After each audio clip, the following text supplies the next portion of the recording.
Hey, welcome back. Here's your weather headlines on this incoming storm approaching from the southwest tonight, already bringing that heavy snow and high winds into the Aleutians. And we're looking at those stormy conditions heading into Anchorage tomorrow, with the hillside taking the brunt of the extreme wind, where gusts to 90 miles per hour will be likely.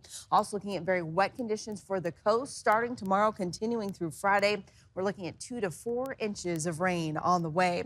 Now, I want to break down the timing of these winds. Again, we've talked about the extreme conditions likely for the Anchorage hillside, but much of South Central will see some strong winds heading into tomorrow. So tonight, a little breezy, nothing extreme, but as we head into tomorrow morning, we'll start to see those winds ramping up in Homer and Seward. And then look at Hope. This is an indication of what those winds will be like through Turning and Arm into Girdwood, out to Portage Valley and Whittier as well.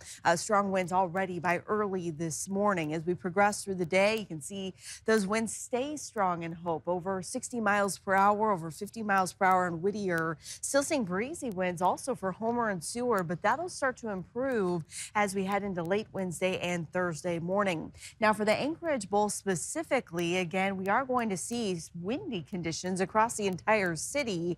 Everything highlighted here in orange shows you where wind gusts will be between 25 and 50 miles per hour, and that starts early tomorrow morning and continues for most of the day. But what I've highlighted here in red shows you where we will see those more extreme wind gusts over 50 miles per hour. And again, that's mainly just for the south side of town. Once you get to about Diamond and Abbott and further south, and then we'll see again those even higher winds as you head to the Anchorage hillside. So if you're on the south side, be prepared for strong winds most of the day, really in the second half of the day, those extreme wind gusts on the hillside. And then all of us will start to see improving conditions heading into the overnight hours. But again, if you're downtown Government Hill as you head out into Eagle River, in Chugiak, you will see much calmer conditions with this storm. As for the hillside, that's where we have the warning in effect for those gusts to 90 miles per hour. Again, if you haven't done so already, now is the time to secure any loose objects and be ready for the possible power outages that we could see there during the day tomorrow.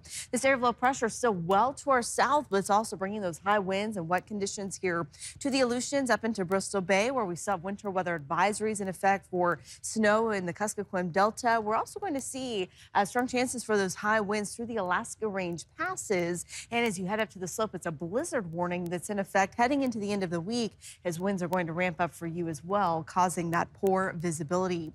Peak gusts so far up to 67 miles per hour in Unalaska, 54 in King Cove.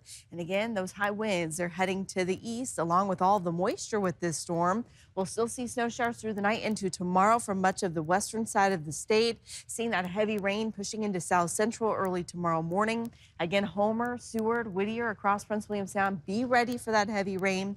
We'll see chances for those showers into Anchorage and the valley as well. And that storm's going to stick with us all the way into early Friday morning. So the rainfall totals are really impressive, especially here for the coastal areas. Again, we're talking over 3 inches of rain in Seward, more than 4 inches there in Whittier, closer to 1/3 of an inch here in Anchorage, and that's just through Thursday morning.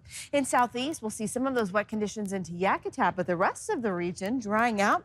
Mostly cloudy, high temperatures for you back into the upper 40s. Across the interior, be prepared for much warmer conditions, again, mid to upper 40s. But look at these high winds. Healy gusting to 70 miles per hour. Delta Junction, be prepared for those wind gusts to 75 miles per hour. Across the Kenai Peninsula, again, very wet and windy conditions in Homer and Seward tomorrow, with showers in Kenai and Soldotna. We'll also continue to see that heavy rain and strong winds across Prince William Sound. Drier in the Copper River Basin, the valley, you'll see chances for those showers tomorrow, falling as a rain-snow mix, especially for the Susitna Valley. Winds a little bit stronger in Palmer tomorrow. High temperatures back into the upper 40s for you, and mid-40s for Anchorage and Girdwood. Again, in town, gusts as high as 50 miles per hour possible, but it's the south side that we'll see the most extreme winds. So again, temperatures tonight, they are staying warm. I want to show you that 7-day forecast though, so you can see still seeing chances for showers Thursday and Friday, improving conditions, Rebecca, once we get into the weekend. All right. Thank you, Melissa.